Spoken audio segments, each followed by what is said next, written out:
Hello everyone, welcome back to my channel. I am Dr. Shelly Rathwar and in this video we are going to revise Yog Ratnakar from Govind Parikh for AIAPGET and UPPSC AMO. So ये video one shot video है. This is going to be an one shot for Govind Parikh Yog Ratnakar portion. So if you are interested, keep on watching and we will complete it right here with 100% memory tricks and mnemonics. So let's get started without any delay. So सबसे पहले यहाँ पे लेखक का नाम नहीं बताया गया है, तो योग रत्नाकर में ये रत्न जिसने दिया है उसका कोई नाम नहीं है ना. तो योग रत्नाकर का रत्न जिसने दिया है उसका कोई नाम नहीं है, तो लेखक का नाम उल्लेख है ही नहीं.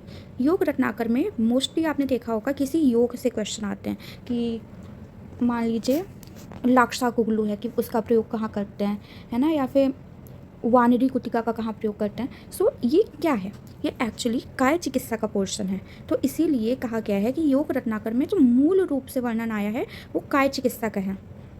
दो पार्ट्स होते हैं, पूर्वार्ध और उत्तरार्ध, है ना. और जो पूर्वार्ध है मतलब जो फर्स्ट पार्ट हमारा है, पहले वाला पार्ट है, उसमें तो पूरा काय चिकित्सा ही दे रखा है. इसीलिए इसको बोला गया है कि मूल रूप से ये काय चिकित्सा विषयक ही ग्रंथ है. सेकेंड पार्ट में क्या क्या आता है, बाकी जितने पोर्शन रहते हैं वो सेकेंड पार्ट में आते हैं. शल्य हो गया, शालाक्य हो गया, स्त्री प्रसूति हो गया, पाल रोग हो गया, रसायनवाजीकरण और विश्व विज्ञान, ये सारे सेकेंड पार्ट में आते हैं. फिर रसायनवाजीकरण का वर्णन हमने देखा कि सेकेंड पार्ट में आता है, सेकेंड पार्ट में भी लास्ट में आता है. और लास्ट में आने के साथ ही देखो जो हम लोगों की चरक संहिता है उसमें रसायन पहले आया है, वाजीकरण पार्ट में आया. लेकिन योग रत्नाकर में क्या किया है, पहले इन्होंने वाजीकरण का वर्णन किया है और बाद में रसायन का वर्णन किया है.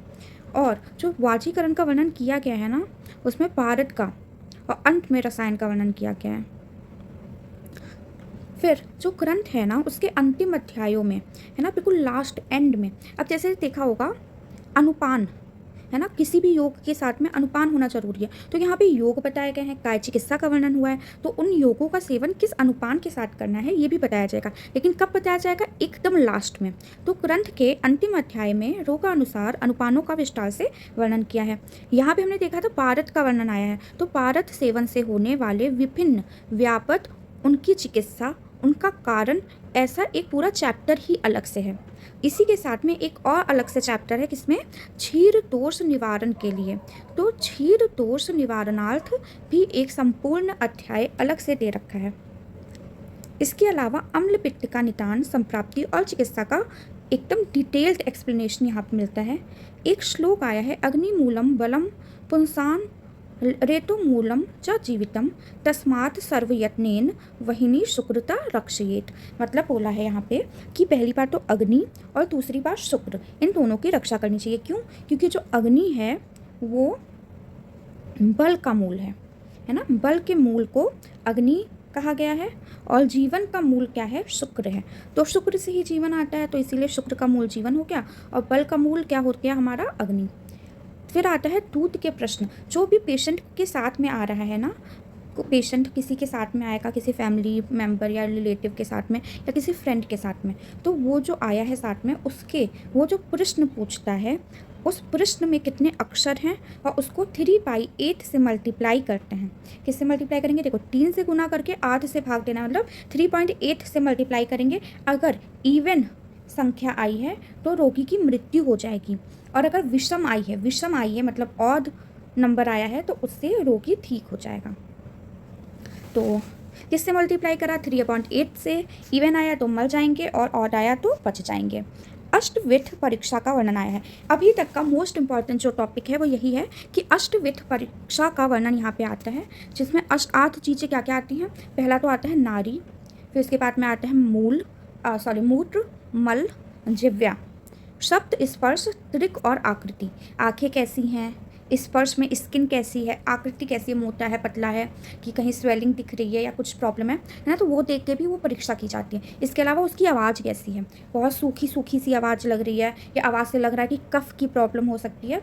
फिर जिव्या चेक करते हैं ना, जब भी जाते हैं टंग दिखाते हैं डॉक्टर को. इसके अलावा कैसा उसके मल और मूत्र का नेचर है ये भी पूछते हैं, और नारी परीक्षा तो करते ही करते हैं. तो ये 8 प्रकार की परीक्षा का वर्णन कहाँ पे किया गया है, योग रत्नाकर में किया गया है.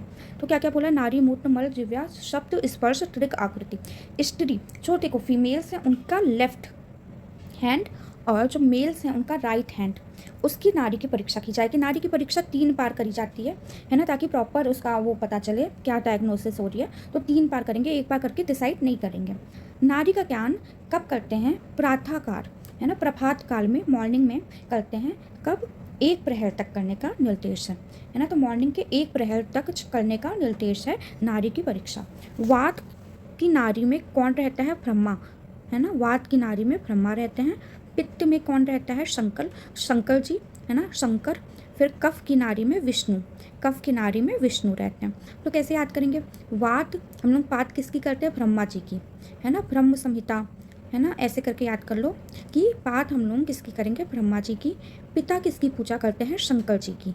और कफ में क्या है? तो कफ में विष्णु है, कफ की नाड़ी में विष्णु का स्थान बताया गया है।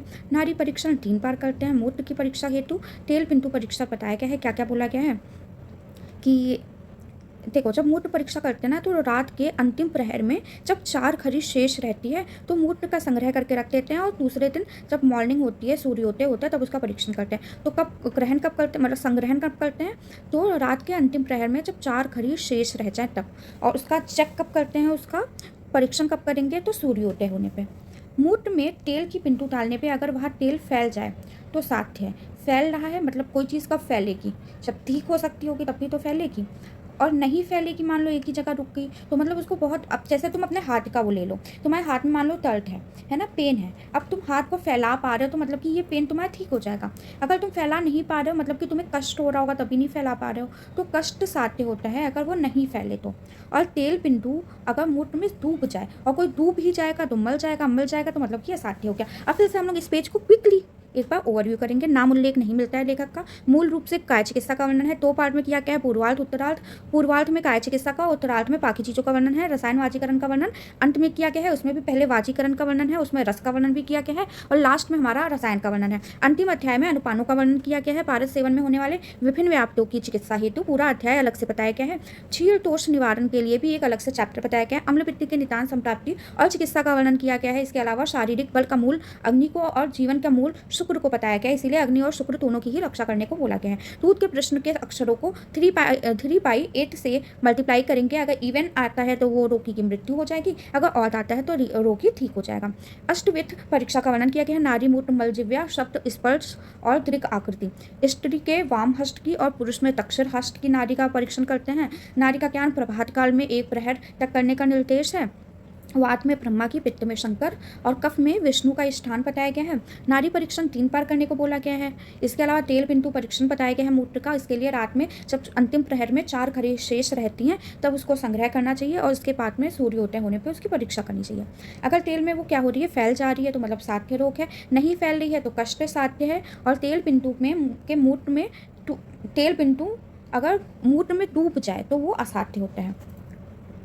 इसके बाद में मूत्र में तेल बिंदु की गति की दिशा पर साध्य असाध्यता बताई गई है। मतलब कैसी उसकी कैसा मूवमेंट होगा। मान लो मूत्र लिया, उसमें तेल की बिंदु डाली, अब वो तेल की बिंदु की मूवमेंट कैसी है उसके अकॉर्डिंग बताया गया है कि रोग ठीक हो जाएगा कि नहीं ठीक होगा। तो अगर मान लो पूर्व दिशा में जा रहा है, पूर्व दिशा में मतलब कि हम लोग को पूर्व मतलब निमोनिक है ये कि पूर्व मतलब पहले ही हमें पता चल गया, मतलब कि पूर्व रूप आए और हमें पता चल गया इसको ये रोग हुआ है, तो क्या हो जाएगा, वो शीघ्र ही आरोग्य को प्राप्त हो जाएगा, जल्दी ही ठीक हो जाएगा, क्योंकि हमें पूर्व रूप के टाइम ही पता चल गया कि इसको ये रोग होने वाला है, तो हम लोगों को उस टाइम पे ठीक कर लिया, तो शीघ्र आरोग्य मिल गया। केवल निमोनिक है ना। फिर आता है दक्षिण दिशा में, अगर दक्षिण में जा रहा है तो दक्षिण में जाने से क्या होगा, तो ज्वर से पीड़ित हो जाएगा और धीरे धीरे व्याधि ठीक होगी। दक्षिण में जाने से क्या होगा, तो देखो सबसे डिफरेंट यही है, दक्षिण में धीरे धीरे है ना, दक्षिण में क्या होगा, धीरे धीरे व्याधि ठीक होगी। धीरे धीरे क्यों ठीक हो रही है, क्योंकि उसको फीवर भी हो गया, फीवर ना हुआ तो जल्दी से ठीक हो जाती, लेकिन दक्षिण में क्या है, मतलब धीरे धीरे व्याधि ठीक हो रही है। धीरे धीरे क्यों ठीक हो रही है, क्योंकि उसको ज्वर हो गया। फिर आता है उत्तर दिशा में गति करेगा, तो उत्तर अगर तुमसे मांगा जाए कि क्या ये रोग ठीक होगा, तुम डॉक्टर हो, तुमसे पूछा जा रहा है क्या ये व्यक्ति ठीक हो जाएगा, तुम बोलोगे निश्चित ही ये आरोग्य को प्राप्त हो जाएगा। तुम क्या उत्तर दोगे कि निश्चित ही ये आरोग्य को प्राप्त हो जाएगा। फिर आता है पश्चिम। पश्चिम क्या होता है, मतलब कि वेस्टर्न वाला एरिया। तो वेस्ट के लोग क्या होते हैं, बहुत ही आरोग्य रहते हैं, उनको कोई रोग नहीं होता और बहुत खुश रहते हैं। क्यों, क्योंकि उनको इतना चलना फिरना होता है, अपना काम इतना सारा खुद करते हैं, है ना, तो उनको मतलब कि उनकी मतलब याद करने के लिए कि हाँ वो आरोग्य रहते हैं और सुखी रहते हैं, है ना। फिर आता है ईशान कोर में क्या होता है, तो ईशा नाम की लड़की है जिसकी 1 मास में मृत्यु हो जाएगी। ईशा नाम की लड़की की मृत्यु कब होगी, तो 1 मास में हो जाएगी, 1 मास में ईशा की मृत्यु हो जाएगी। वायव्य कोर में, अगर वायव्य की बात की जाए तो वायु, अगर मान लो ऐसे होता है ना कि विषैली हवा है, मान लो कोई विषैली हवा है, तो विषैली हवा अगर तुमने ले ली तो तुम चाहे अब अमृत भी पी लो, लेकिन तभी भी ये रोग कैसा हो गया, असाध्य हो गया। तो विषैली हवा अगर ले ली है तो अमृत पिलाने पे भी ये असाध्य ही रहेगी। आग्नेय और नैऋत्य कोर, तो ये देखो नैऋत्य मतलब कि ऐसे समझ लो कोई राक्षस टाइप का, या अग्नि से जलने के बाद मृत्यु निश्चित होती है। अगर कोई राक्षस आ गया है या फिर अग्नि से जल गया हो तो मृत्यु निश्चित होती है। अब एक बार रिकॉल करके देखेंगे मन में, पूर्व दिशा में क्या होता था, दक्षिण में क्या होता था, उत्तर में क्या होता था, पश्चिम में क्या होता था, ईशा में क्या होता था, वायव्य में क्या होता था, आग्नेय और नैऋत्य कोर में क्या होता था। अगर रिकॉल कर पा रहे हो then only move forward, otherwise फिर से इस पोर्शन को देखेंगे। फिर आता है जीर्ण ज्वर के रोगी में अगर मूत्र पीतवर्णी और सारक्त होता है तो ये तो ये कुछ नहीं, मतलब नॉर्मल बताया कि मूत्र का नेचर कैसा होगा इन रोगों में। तो मूत्र का नेचर, अगर किसी को बहुत टाइम से फीवर है, बहुत टाइम से बहुत क्रोनिक फीवर है, तो उस क्रोनिक फीवर में क्या होता है, उसका मूत्र पीला पीला सा हो जाएगा और उसमें खून आने लगेगा। तो पीला पीला मूत्र और सारक्त अगर मूत्र आ रहा है तो ये किसका लक्षण है, जीर्ण ज्वर का। ऑप्शन में क्या देंगे, रक्त पित्त। तो याद रखना है जीर्ण ज्वर का लक्षण है ये कि पीतवर्णी होता है और रक्त के साथ होता है। अजीर्ण में मूत्र, अजीर्ण कब होगा, चावल खाने से होगा। तो चावल के धोवन के समान ही मूत्र का वर्ण होता है। तो अजीर्ण कब हुआ, चावल खाने से, इसीलिए याद कर लिया हमने कि चावल के धोवन के समान इसमें मूत्र हो जाता है। नूतन, अगर किसी को नया ज्वर है तो क्या होता है, तो धूम्रवर्णी मतलब करम करम सा कुछ तो होगा, धुआं सा आएगा। तो नए ज्वर में धूम्रवर्णी होता है मूत्र। और भोजन का अगर असम्यक पाक हुआ है तो मूत्र मातुलुंग या सौवीर की तरह होगा, मातुलुंग और सौवीर की तरह असम्यक पाक पे होगा। फिर से देखो 4 चीज़ें हैं, मैच द कॉलम में आ सकता है। रोगी का मूत्र पीतवर्णी और सारक्त कब होता है, जीर्ण ज्वर में। धूम्रवर्णी कब होता है, नूतन ज्वर में। चावल के धोवन के समान कब होता है, अजीर्ण में। और मातुलुंग या सौवीर की तरह कब होता है, असम्यक पाक में। फिर आता है आम तोष में मल कैसा हो जाएगा, पीला हो जाएगा। अब देखो अभी तक मूत्र की बात कर रहे थे, अब हम लोग मल परीक्षा पे आ गए हैं, है ना। तो यहाँ पे साइड में लिख भी सकते हो तुम चाहो तो अपनी बुक में कि मल परीक्षा की बात हो रही है। तो मल में क्या है कि अगर आम तोष में मल है, आम तोष का मल देखेंगे तो वो पीला होता है। और क्षय के रोगी में अगर देखेंगे तो मल कैसा हो जाएगा, काला हो जाएगा। क्षय में देखो स्पेलिंग लिखते हैं KSHAY, तो के से याद रखेंगे काला मल होगा। तो क्षय में कैसा मल होता है, काला होता है। आम तोष में पीला मल होता है। तो आम किस कलर का होता है, पीला होता है, तो पीला मल होता है। ना होने पर भी आकाश में अगर बादल दिख रहे हैं तो 6 महीने में, वर्षा दिख रही है तो 3 महीने में, चंद्रमा दिख रहा है तो 2 महीने में, और सूर्य दिख रहा है तो 1 महीने में रोगी की मृत्यु हो जाएगी।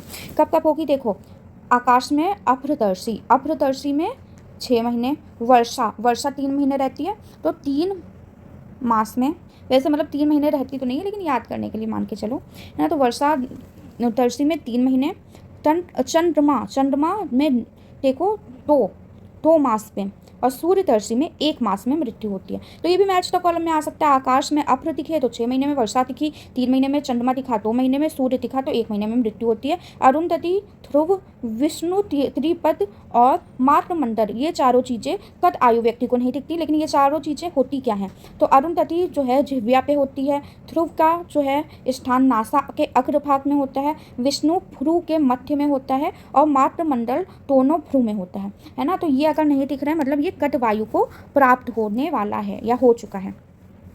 तो क्या क्या है, अरुंधति जो कि जिह्वा पे होती है, ध्रुव जो कि नासा अग्रभाग पे होता है, विष्णु जो कि भ्रू मध्य में होता है, मातृमंडल दोनों भ्रू पे होता है। हेमंत, वर्षा और शिशिर में वात का प्रकोप होता है। डिफरेंट है यहाँ पे, हेमंत में, वर्षा में और शिशिर में क्या होता है, वात का प्रकोप होता है। हे शिव से याद कर सकते हैं, हे शिव में वात का प्रकोप, प्रावृत और कर्मी में पित्त का प्रकोप, प्रावृत और कर्मी में पित्त का प्रकोप होता है। वसंत में कफ का प्रकोप होता है। तो कफ वाला तो देखो नॉर्मल है ना, वसंत में होगा। इसके अलावा प्रावृत और ग्रीष्म में पित्त का प्रकोप होगा। बाकी जितने ऋतु बची उसमें वात का प्रकोप होता है। बाल अवस्था 16 वर्ष तक, मध्यम अवस्था 16 से 70 और वृद्धावस्था 70 के बाद होती है। अलग अलग वृक्षों की तंत धावन का अलग अलग फल बताया है। क्या फल बताया है? मैच द कॉलम में आ सकता है। अगर आम की तंतवन करेंगे तो उससे वीर्य की वृद्धि होती है, तो आम में वीर्य बहुत ज़्यादा होता है, तो ऐसे याद कर लेंगे। कदम्ब की अगर वो करेंगे तंतवन तो उससे थैड की स्मृति की वृद्धि होती है। तो अगर कदम चलाते चलाते मतलब वॉक करते करते कुछ याद करते हैं तो वो बहुत आराम से याद हो जाता है। तो कदम्ब से क्या होता है? स्मृति की वृद्धि होती है, तो ठहर स्मृति की वृद्धि होती है। और बेर की अगर करेंगे तो बेर और स्वर का माधुर्य हो जाएगा, है ना। तो बेर की तंत धावन से स्वर माधुर्य होता है। नस्य के लिए क्या बताया है? श्रेष्ठ, तो कटु तेल श्रेष्ठ बताया गया। नस्य के लिए श्रेष्ठ क्या बताया है? कटु तेल। नस्य के लिए देखो हम लोगों ने अरु तेल वगैरह देखा था चरक संहिता में, लेकिन योग रत्नाकर ने अलग तेल बताया, कौन सा? कटु तेल। फिर स्रोतांजन को श्रेष्ठ माना है। स्रोतांजन को क्या बोला गया है? कि ये श्रेष्ठ है। 5-5 दिन पर नाखून और श्रमशु को कट करना है ना। तो नाखून और श्रमशु कर्तन कब करना है? 5-5 दिन के गैप पे। नासिका के केस को उखाड़ने से नेत्र ज्योति दुर्बल हो जाती है। कैसी हो जाएगी? वीक हो जाएगी। अथाह काय का उष्ण जल से और ऊर्ध्व काय पर शीतल जल से स्नान करना चाहिए। चरक संहिता में भी ऐसा ही बताया गया है ना। तो अथाह काय में गर्म पानी से और ऊर्ध्व काय में शीतल जल से स्नान करने से बल की वृद्धि होती है। शीत काल में कोशेय, उष्ण में कषाय और वर्षा काल में शुक्ल। तो ऐसे याद रखना, वर्षा में कैसे? सफ़ेद कपड़े पहनेंगे। वर्षा में कैसे कपड़े पहनेंगे? सफ़ेद कपड़े पहनेंगे। तो देखो ना, वर्षा वगैरह वाले कोई सॉन्ग्स होते हैं, ऐसा कुछ होता है, तो उसमें जो एक्ट्रेस होती है वो वाइट कलर की शर्ट पहनती है या कुछ भी ऐसा, है ना। तो वर्षा काल में सफ़ेद कलर के वस्त्र पहनेंगे। ठंड में कैसे पहनेंगे? तो ठंड के टाइम पे मतलब जनवरी या फेब में वो आता है ना, क्या आता है जिनमें पीले कपड़े पहने जाते हैं? बसंत पंचमी आता है ना, तो उससे याद रखेंगे पीले कपड़े पहनेंगे, कौशेय, है ना। तो शीतकाल में कौशेय। और उष्ण काल में कैसे पहनेंगे? कषाय वर्ण के। उष्ण काल में कैसे? क्योंकि कषाय का रस कैसा होता है, मतलब नॉर्मली अगर देखा जाए तो कषाय का रस हमारा कैसा होता है? मतलब रस नहीं, सॉरी, कषाय का जो वो होता है वो शीत होता है। तो उष्ण काल में कषाय वर्ण के कपड़े पहनेंगे क्योंकि वो शीत होता है उसका। तो फिर आता है शीतकाल में, अब कई चीज़ें बताई गई हैं, है ना। चंदन देखो सब में कॉमन है, लेकिन शीतकाल में कुमकुम का और काले अगर का चंदन के साथ में लेप करना है। किसका? कुमकुम का और काले अगर का। तो कुमकुम कब है? ठंड में। कुमकुम कब है? ठंड में। फिर उष्ण काल में क्या है? चंदन कपूर और सुगंध पाला। तो ऐसे याद रखना, कपूर को चलाते हैं। कपूर अगर जला दिया तो कैसा होगा? गर्म होगा ना। तो उष्ण काल में कपूर मतलब है, होता ठंडा है, वो याद करने के लिए बताया, है ना। तो उष्ण काल में कपूर और सुगंध पाला का प्रयोग करेंगे लेप के लिए। फिर आता है वर्षा काल में चंदन तो है ही, उसके साथ में केसर और मृगनाभी। तो ऐसे याद ना, मोर है एक जो वर्षा काल में नाचता है, तो मृगनाभी उसे याद कर सकते हैं। मृगनाभी किस में आता है? वर्षा काल में। तो शीत में कुमकुम आ गया, उष्ण में कपूर आ गया और वर्षा काल में मृगनाभी आ गया। इन सब का लेप करते हैं। 8 प्रकार की मांगलिक वस्तुएं बताई गई हैं जिनकी वो करना चाहिए, मतलब जिनका आदर सम्मान करना चाहिए। तो उसमें क्या क्या आता है? स्त्री, राजा और ब्राह्मण। ये 3 तो इंसान आके, कौन कौन? ब्राह्मण, स्त्री और राजा। इसके अलावा एक तो सूर्य हो गया, है ना, और सूर्य के साथ में अग्नि, सूर्य और अग्नि। इसके अलावा अग्नि में क्या डालते हैं? घी डालते हैं, है ना, तो घी।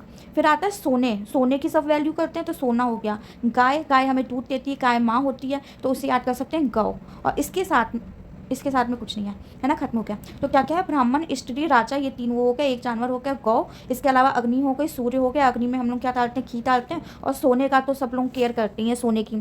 फिर आता है तार पत्र से बने पंखे, त्रिदोष नाशक होता है। देखो एक चीज़ बताइए, बाँस के पंखे की हवा कैसी होती है? गर्म होती है और रक्त पित्त करने वाली होती है। इसके अलावा चवर, वस्ट, मोर पंख और तारपत्र, ये सारे कैसे होते हैं? त्रिदोष नाशक होते हैं। इसमें तारपत्र के अलावा जितने 3 हैं वो सारे त्रिदोष नाशक के साथ में हेल्थ भी हैं।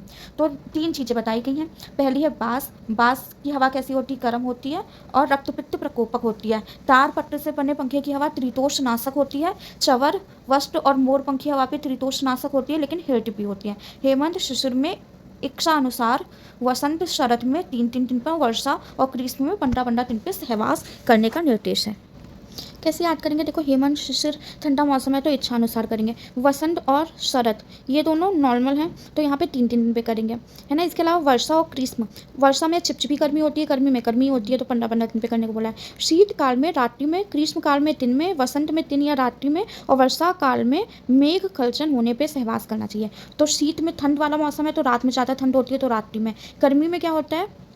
गर्मी में दिन में ज़्यादा गर्मी होती है तो दिन में, है ना। वसंत में क्या होता है, वसंत में चाहे दिन में कर लो चाहे रात में कर लो। और वर्षा काल में जब मेघ गर्जन हो तब सहवास करने का निर्देश बताया गया। तो शीत में रात में, ग्रीष्म में दिन में, वर्षा में कभी भी, और वसंत में कभी भी दिन रात में, और वर्षा में मेघ गर्जन होने पे। शुक्ल पक्ष में स्त्रियों के वाम अंग में और कृष्ण पक्ष में दक्षिण अंग में कामदेव का स्थान होता है। तो स्त्रियों में अगर शुक्ल पक्ष चल रहा है तो वाम में, और कृष्ण चल रहा है तो दक्षिण में कामदेव का निवास स्थान होता है। तो शुक्र में कब होता है, मतलब कौन से पार्ट में होता है शुक्र पक्ष में, तो वाम अंग में, और कृष्ण पक्ष में दक्षिण अंग में। फिर आता है प्रातःकाल उठ के आध प्रसृति जल का पान करना चाहिए, और नासिका से भी जलपान करने का बताया गया है। केसर, अगर, कपूर, कस्तूरी, चंदन को यक्ष कल्तम या महासुगंधी नाम दिया गया। तो महासुगंधी या यक्ष कल्तम में क्या क्या आता है, 3 तो काका वाले आते हैं, यक्ष कल्तम और महासुगंधी में केसर, कपूर, कस्तूरी आता है। इसके अलावा अगर और चंदन आता है। यक्ष कर्तम और महासुगंधी में केसर, कस्तूरी, कर्पूर आता है। इसके अलावा अगर और चंदन आता है। ज्वर के आदि में लंघन, मध्य में पाचन और एंड में विरेचन करने का बताया। तो लपावी करके याद कर सकते हैं। ज्वर की चिकित्सा क्या पता है, लपावी। लपावी, ला से लंघन हो गया जो स्टार्टिंग में करेंगे, पाचन हो गया मध्य में करेंगे, और विरेचन हो गया अंत में करेंगे। मंथर ज्वर और तुलचल जनित ज्वर का भी वर्णन किया गया। मंथर ज्वर और तुलचल जनित ज्वर का वर्णन किया गया है यहाँ पे। इसके अलावा कुछ योग आते हैं जैसे सितोपलाती। सितोपलाती राजयक्षमा में यूज़ करते हैं चरक संहिता के अकॉर्डिंग, लेकिन योग रत्नाकर ने सितोपलाती का प्रयोग विषम ज्वर में बताया है। सितोपलाती का प्रयोग योग रत्नाकर में विषम ज्वर में बताया गया है। शोफ अतिसार का वर्णन किया गया है। शोफ अतिसार का वर्णन किसने किया है, शोफ अतिसार का योग रत्नाकर ने वर्णन किया है। शोफ अतिसार का योग रत्नाकर ने वर्णन किया है। चंद्र प्रभावती को अतिसार नाशक बताया गया है। चंद्र प्रभावती क्या है, अतिसार नाशक है अकॉर्डिंग टू योग रत्नाकर। किसके लिए यूज़ करा गया है, योग रत्नाकर ने अतिसार के लिए चंद्र प्रभावती का प्रयोग किया है। और सितोपलाती का प्रयोग किसमें किया है, विषम ज्वर में। इसके अलावा तक्र हरितकी का प्रयोग बताया है किसमें, ग्रहणी में। तक्र हरितकी का वर्णन बताया है ग्रहणी में। फिर आता है ताली साटी चूर्ण। ताली साटी चूर्ण भी कहाँ प्रयोग करा है, ग्रहणी में करा है। ताली साटी प्रयोग कहाँ किया गया है, चरक के अकॉर्डिंग तो राजयक्षमा में किया गया, लेकिन यहाँ पे ग्रहणी में किया है। सितोपलाती राजयक्षमा में चरक ने किया है, लेकिन विषम ज्वर में कर दिया किसने, योग रत्नाकर ने। फिर भस्मक रोग का वर्णन किया है। आमवाद की चिकित्सा बताई है, बहुत इंपॉर्टेंट है। लंघनम स्वेदनम तिक्तम टीपनानी कतूनी चा विरेचनम स्नेहपानम वस्ती चा आम मारुते, है ना। तो ये श्लोक याद कर लेना हो सके तो, क्योंकि इंपॉर्टेंट है बहुत, है ना। लंघनम स्वेदनम तिक्तम टीपनानी कतूनी चा विरेचनम स्नेहपानम पष्टी चा आम मारुते। ये सीक्वेंस में लिखने को आया था प्रीवियस ईयर में, तो इसलिए ये श्लोक याद होगा तो सीक्वेंस भी याद रहेगा। उरोग ग्रह का पृथक अध्याय का वर्णन किया है। उरोग ग्रह नाम से एक अलग चैप्टर बताया है। बहुमूत्र में नाम से एक अलग प्रमेय का वर्णन किया गया है अलग चैप्टर में। बहुमूत्र में उरोग ग्रह, इन सबका अलग चैप्टर बताया गया। कुरंत नामक रोग बताया गया, जिनमें अगर लेफ्ट साइड में अंतकोश में वो है तो लेफ्ट वाले कान की सिरा का वेधन करेंगे, राइट में है तो राइट वाले कान की सिरा का वेधन करेंगे। स्नायु को रोग की चिकित्सा के साथ वर्णन किया गया है यहाँ पे। और चिकित्सा कैसे बताई है, विसर्प बताई है। स्नायु रोग की चिकित्सा कैसी बताई, विसर्प की तरह। स्नायु रोग की चिकित्सा विसर्प की जगह बताई है। मुखांक कितने पता है, मुखांक 7 पता है। मुखांक प्रीवियस ईयर का क्वेश्चन है, मुखांक कितने होते हैं, तो 7 होते हैं। इसके अलावा भीमसेनी कर्पूर का प्रयोग नेत्र रोग में बताया है। भीमसेनी, सेनी के ना से याद रखेंगे नेत्र रोग। फिर आता है सोम रोग के निदान संप्राप्ति और चिकित्सा का वर्णन किया गया है। और सोम रोग में कदली घृत का प्रयोग करते हैं, इंपॉर्टेंट है। सोम रोग में कदली घृत का प्रयोग करते हैं। अब हम लोग प्रमुख भेद से पहले योग देखेंगे, है ना, क्योंकि अभी 2-4 योग कर रहे हैं तो अभी कॉन्टिन्यूसली अगर कर लेंगे तो ज़्यादा सही रहेगा। मेघनाद रेचन रस। मेघ मतलब बादल, बादल में क्या होता है, पानी होता है, जलोदर। तो जलोदर जब पेट में पानी भर जाता है तो वहाँ पे शोथ हो जाता है, तो जलोदर और शोथ में प्रयोग करते हैं मेघनाद रेचन रस का। राज मृगांग, राज यक्षमा में प्रयोग करेंगे, राज से हो जाएगा। शंख चूर रस, तो शंख के श से याद कर लेंगे श्वास। फिर आता है त्रयोदशांग कुक्कुल, द्वात्रिंशको कुक्कुल और शतशीति कुक्कुल। ये तीनों का प्रयोग वात व्याधि में करते हैं। फिर आता है योग राज कुक्कुल। योग राज का प्रयोग कहाँ करेंगे, पांडु में करेंगे, तो इसमें तो कोई प्रॉब्लम है नहीं। फिर आता है कैशोर कुक्कुल। 2 चीज़ें हैं, एक कैशोर कुक्कुल है ना, और रासना सप्तक क्वाथ। रासना सप्तक क्वाथ और कैशोर कुक्कुल, सॉरी सिंहनाथ कुक्कुल। सिंहनाथ कुक्कुल और रासना सप्तक क्वाथ, इन दोनों का प्रयोग आम वात में करते हैं। आम वात में किसका किसका प्रयोग पता है, एक तो रासना सप्तक क्वाथ और सिंहनाथ कुक्कुल। किशोर कुक्कुल का प्रयोग कहाँ करते हैं? तो किशोर पे वार हो गया, किशोर पे वार हो गया मतलब वातरक्त। सिंह, आजकल शेर को देख लेना तो एक आम बात है, और रासना सप्तक भी क्या है? आम बात है। रासना रसना रसना सबके घर में बनता है, तो सबके घर में बनता है मतलब कि आम हो गया। तो रासना सप्तक क्वात और सिंहनाद कुक्कुल ये दोनों आम बात के लिए हैं। लोह कुक्कुल, भीम कुक्कुल, है ना। तो लोह और भीम कुक्कुल दोनों शूल के लिए प्रयोग किए जाते हैं। लोह कुक्कुल और भीम कुक्कुल शूल के लिए प्रयोग किए जाते हैं। फिर आता है त्रिफला कुक्कुल। त्रिफला कुक्कुल 3 चीज़ों के लिए आ गए, तो नारीवरण, भगंडर और गंडमाला। नारीवरण, भगंडर और गंडमाला के लिए किसका प्रयोग करते हैं? त्रिफला कुक्कुल का। लाक्षा कुक्कुलू और आभा कुक्कुलू। लाक्षा आभा भाग गए। लाक्षा और आभा कहाँ गए? भाग गए। तो भग्न के लिए प्रयोग करते हैं। नवकर्षिक कुक्कुल, तो नवकर्षिक में क्या आता है? भगंडर। नवकर्षिक में भगंडर आता है। पंचपान रस, महाराजवती, चंद्रोदयवती, अमृत फलातक, वानरी कुतिका, ये सारे किसमें प्रयोग किए जाते हैं? वाजीकरण में। वाजीकरण में क्या क्या क्या? पंचपान, महाराज, चंद्रोदय रस, अमृत फलातक, वानरी कुतिका। इसके बाद में आता है शशि लेखावती। शशि लेखावती क्या है? तो शशि को स्वित्र हो गया, शशि को स्वित्र हो गया। कुष्मांड खंड, लीला विलास, सूद शेखर, ये सारे अम्लपित्त में प्रयोग होते हैं। कुष्मांड खंड, लीला विलास, सूद शेखर, ये सारे अम्लपित्त में प्रयोग होते हैं। फिर आता है चंद्रोदय वल्टी। 2 चीज़ें हैं, एक चंद्रोदय वल्टी है और एक चंद्रोदय रस है। चंद्रोदय वल्टी कहाँ लगाएंगे? नेत्र में, और चंद्रोदय रस क्या होगा? वाजिकारक होगा। शशि कलावती, 2 चीज़ें हैं, शशि लेखावती और शशि कलावल्टी। वल्टी कहाँ पे है? नेत्र रूप में, और वटी कहाँ पे आई है? तो स्विट में आई है, स्विट में आई है। फिर आता है रोपनी कुसुमिका वल्टी। तो वल्टी कहाँ पे आएगी? नेत्र में आएगी, रोपण करने वाली। तो रोपनीय कुसुमिका वल्टी। पोल परपति कहाँ आएगा? तो पोल परपति रक्त प्रतर में आएगा। पोल परपति कहाँ आया? रक्त प्रतर में। इसके अलावा अष्टमंगल घृत ग्रह पाथानाशक होता है, और काल वज्र शनि रस। काल वज्र शनि रस किसमें आता है? विष के लिए आता है। किसके लिए आता है? विष के लिए आता है। तो फिर से देख लो, है ना, एक बार रिकॉल करके देख लेंगे पूरा। अब आते हैं प्रमुख भेद पे। तो प्रमुख भेद में केवल सबसे स्टार्टिंग से देखेंगे भग्न। भग्न के कितने प्रकार पता है? 2 प्रकार। कौन से होते होंगे? एक कांत भग्न होता होगा, है ना, और एक डिसलोकेशन वाला होता होगा। तो भग्न के 2 प्रकार पता है ना। इसके अलावा क्या है हम लोगों का? इसके अलावा हमारा है श्लीपत। श्लीपत में 3 प्रकार पता है। तो पहला हमारा आया भग्न, भग्न के 2 प्रकार। फिर इसके बाद में आता है श्लीपत, श्लीपत में 3 प्रकार।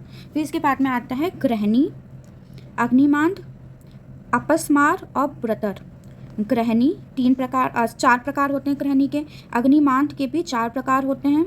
इसके अलावा ब्रतर के भी 4 प्रकार होते हैं। देखो एंड में लिखा है अपस्मार के भी 4 प्रकार होते हैं। तो 4 चीज़ें हो गई। कौन कौन सी? ग्रहणी, अग्निमान, ब्रतर और अपस्मार। रीड करना है, कुछ याद नहीं करना अलग से। जितनी बार करना है रिवाइज, उतनी बार एक बार रीडिंग मार लेनी है। फिर आता है नारीव्रण, भगंदर, उपदंश, है ना, हृदय रोग, कास, आरोचक, छलती, अपस्मार, ये सारे 5 प्रकार के होते हैं। क्या क्या होते हैं? क्या क्या हो गया? नारीव्रण, भगंदर, उपदंश, छलती, कास, आरोचक, हृदय रोग और उन्माद। फिर आता है 6 प्रकार किसके किसके होते हैं? तो सत्यो व्रण वितरथी के होते हैं। सत्यो व्रण के होते हैं, है ना। इसके अलावा व्रण शोथ के होते हैं। व्रण शोथ के होते हैं। ये देखो सेकंड लाइन में वितरथी के होते हैं, है ना। फिर स्वर भेद के होते हैं, अजीर्ण के होते हैं, प्रवाहिका, अर्श, मूर्छा, इन सबके 6 प्रकार होते हैं। प्रवाहिका, मूर्छा, अर्श, अजीर्ण, स्वरभेद, व्रणशोथ, सत्योव्रण और वितरथी। फिर इसके अलावा धातु के कितने प्रकार हैं? तो 7 हो गए। तृष्णा के 7 हो गए। दाह, तृष्णा, दाह दोनों 7 टाइप्स के हो गए। वृद्धि और विसर्ग दोनों 7 टाइप्स के हो गए। वृद्धि विसर्ग 7 टाइप्स का। वितरथी अगर केवल बात करी जाए तो 6 प्रकार की। वृद्धि और विसर्ग 7 टाइप्स के। वितरथी 6 टाइप्स की। फिर मूत्र कृच्छ शूल और उदर रोग कितने होते हैं, तो 8 प्रकार के होते हैं। 8 मूत्र कृच्छ शूल और उदर रोग। शोथ और बाल ग्रहण 9 प्रकार के होते हैं। शिरो रोग कितने होते हैं, 11 होते हैं, इसको याद करना है। उतावर्त और मूत्राघात कितने होते हैं, 13 होते हैं। शूकदोष और कुष्ठ कितने होते हैं, 18 होते हैं। प्रमेह, कृमि, योनि व्यापक तीनों 20 प्रकार के। कर्ण रोग, ये वाले सारे पोर्शन याद करने हैं। कर्ण रोग 28 प्रकार के बताए हैं। नासा रोग 34 टाइप्स के बताए हैं। कितने बताए हैं, 34 टाइप्स के बताए हैं। इसके अलावा मुख रोग कितने बताए हैं, 67। मुख रोग कितने बताए हैं, 67। और छोटे रोग कितने बताए हैं, 44। छोटे रोग कितने बताती है, 44। और नेत्र रोग मैक्सिमम बताए हैं 78, है ना। एक बार बस देख लेंगे, चाहेंगे तो ये जो इक्वल है वो एक जगह लिख लेंगे, है ना, तो याद करने में आसानी होगी। और याद तो करना भी नहीं है, बस एक बार देख लेना है ना, जिससे अगर बेसिक एक आइडिया रहता है तो सही रहता है ना। प्रमुख योग इसके इंपॉर्टेंट हैं। इसके अलावा कुछ चीज़ें जैसे भीमसेनी कपूर हो गया, आम वात की चिकित्सा हो गई, कुरंत रोग हो गया। इसके अलावा मुखांग कितने होते हैं, 7 होते हैं, ये इंपॉर्टेंट है ना। इसके अलावा शीतोपलाती, चंद्र प्रभावती, तालिसाती चूर्ण ये देख लेना है। तक्र हरित की देख लेना है। और हाँ, ये मूत्र बिंदु परीक्षा देख लेनी है। जीर्ण ज्वर में कैसा मूत्र होता है, ये सब देख लेना है ना। परीक्षा वाला पोर्शन इंपॉर्टेंट है, बस इतना ही अच्छे से करना है। ओके, सो इसी के साथ ये वाला लेक्चर कंप्लीट होता है। नेक्स्ट वीडियो में हम लोग कोई और टॉपिक करेंगे, इसीलिए सब्सक्राइब कर लें। वीडियो पसंद आई हो तो लाइक करें, कमेंट करें कि आप नेक्स्ट किस टॉपिक पे वीडियो चाहते हैं। तब तक के लिए बाय।